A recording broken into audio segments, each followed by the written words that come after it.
Hello everyone and welcome to a Deck Tech on the Constructor Criticism YouTube channel. I'm Spencer, host of Constructor Criticism and Limited Time Only, two podcasts about getting better at Magic the Gathering. Today we're talking about Green Red Ramp. I have played a total of one game with this deck and I'm already in love. That doesn't mean it's great.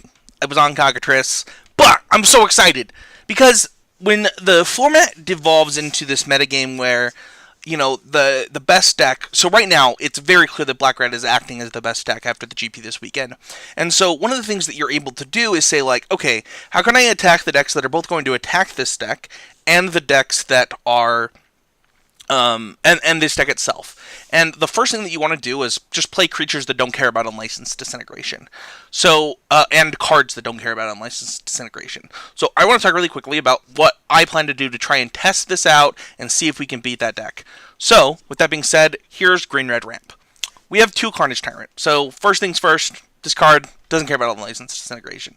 It says, I'm going to be ramped out, I'm just going to attack you. Like, if you can block me, but these trades aren't going to be favorable for you. I really like Carnage Tyrant in this metagame. I think it's good against the, some of the, the other black decks. I think that it's, I've never had it in a main deck before. I've always had it in the sideboard, but I think it's about time. We have one Shefet Monitor. I had two of these cards. I needed to cut one for one of the Carnage Tyrants. Pretty happy with it in the game that I played. Being able to cycle to draw a card, plus put a desert into play is really powerful, which gets you into your Carnage Tyrant early, keeps deserts in play for your Hour of Promises, things like that. We have three Verix Bladewing. So this card, when I saw this card, I was like, this card belongs in an Hour of Promise deck. I'm going to play Hour of Promise. I'm going to put 8 flying power on the board. You're not going to be able to attack through it. I'm going to have 12 power in play after that Hour of Promise plus this, and it's going to be easy BBGG. I think this card is really important in the deck. I think that it allows you to beat other mid-range decks. It allows you to block things. It does so much for the deck. I'm really, really happy about it. The sad part is that the token is legendary, so I can't play a second one of these after I kill the first one to get an extra dragon. But other than that, I think it's totally fine. We have 4 Walking Ballista in this deck. I don't know if this number's right. It could be as little as 2 is correct, but I do think that some number is correct.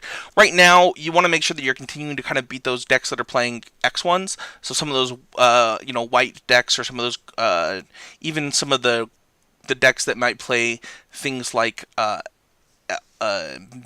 Elvish Mystic. Sorry, I'm trying to remember. Oh, it's Llanowar Elves now.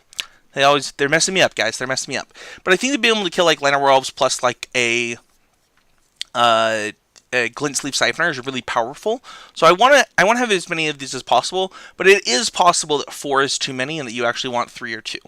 I have 2 Abrade in the main deck. This card might need to be more in the 75. Right now there's only 2 in the total 75. Like I said, I played one game with this deck. I'm really excited about it already, though. This deck is doing... The deck did in the game what I thought it would do, which is why I was willing to record a deck tech. The numbers are definitely going to be off, and, leave comments. Let me know what you think. Let's build this together. How many Destroy Artifact effects need to be in the 75? Is Duress good enough in a lot of those spots? Does it need to maybe be, does there need to be Crushing Canopies in the 75? Maybe it's actually Enchantments and Flyers that we hate. Let's figure this out together, but I do think that, the split version of this card is really powerful in this metagame, and you want some number in your 75. I have 1 Hour of Glory in the main deck. I have 1 in the sideboard, too. I think this card is important because you want to be able to exile, very large creatures that you don't want to have to deal with later on. There's tons of things that you could be doing in this slot, right? We could play Vraska's Contempt. We definitely could. I just don't want to be having to grab double black with my Grove of Ashes or my Hour of Promises. And because of that, I only have to play 1 swamp to reliably play this card. It also lets you do other things that are really important. So I'm okay with one of the main one on the side. We have 3 Shivan Fires. There was 4 of these to start with. It could be correct that this should just be a 4 of, because of the way that the number of tap lands this deck plays. That way you can maybe cut a Walking Ballista, play a 4th one of these. But I think Shivan Fire is great. It lets you kill huge creatures later in the game. This deck has excess mana all the time. So, being able to kick this is no problem. Also, keeping down their little stuff early is really important. So. We have 2 Vraskas in the main. I think this card is just one of the best Planeswalkers in Standard. I'm always impressed with this card. Destroying something even ramps you a little bit so that you can do other things. It takes up to 8 so that you can tick up and still, cast things like Hour of Devastation and really still have a Planeswalker in play, so it's really good. We have 3 Beneath the Sands. I could see this going down to 2. I had 4 to start with, but, after the first game I realized that I don't need as many as I was playing.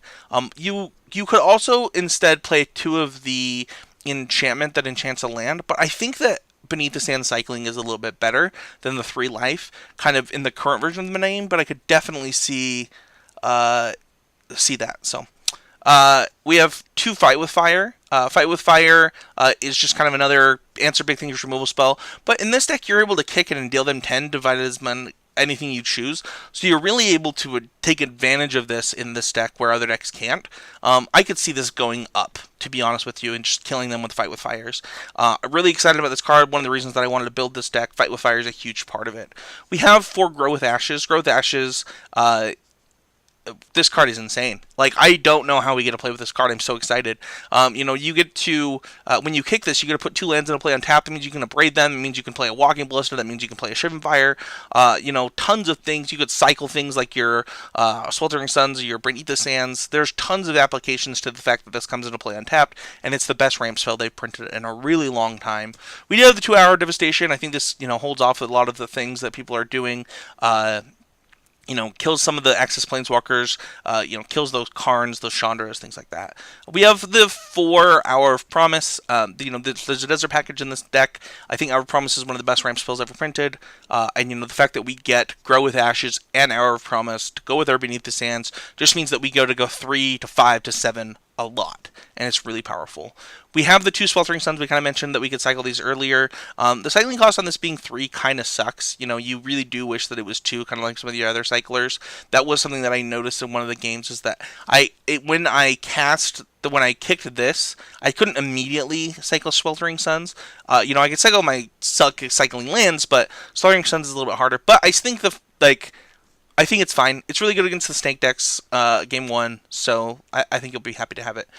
So for our lands, we have 4 Blooming Marsh, 1 Canyon Slough, 1 Desert of the Fervent, 1 Desert of the Indomitable, 3 Forests, 2 Hashep Oasis, 1 Ifnir Deadlands, 2 Mountains, 4 Rootbound Crag, 1 Scavenger Grounds, 4 Sheltered Thicket, and 1 Swamp. Pretty diverse lands.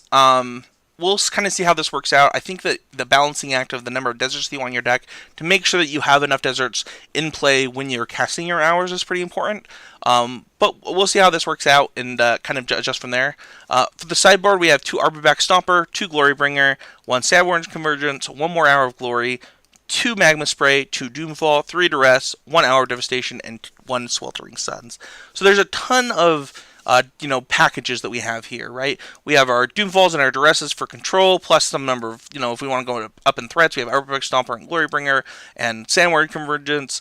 For aggro decks, we have, a couple of Magma Sprays, Sweltering Suns, and Doomfall, depending on the way that the aggro deck functions. So we're kind of just trying to play like a Jund control deck in the main deck with some awesome stuff going on there. So that's it for this deck for this week. I'm working on it. I'll probably do an update deck tech, which is something I've never done before. After I get the chance to test it, I'll even talk about, even if I stop playing it, I'll do something on it. So thank you everybody for watching. Please leave a comment. Let me know what you think. Give me some feedback. This is a deck I'm super interested in. I think the format has narrowed in enough that it's something that we really want to talk about. So thank you everybody so much, and we'll see you guys all next week.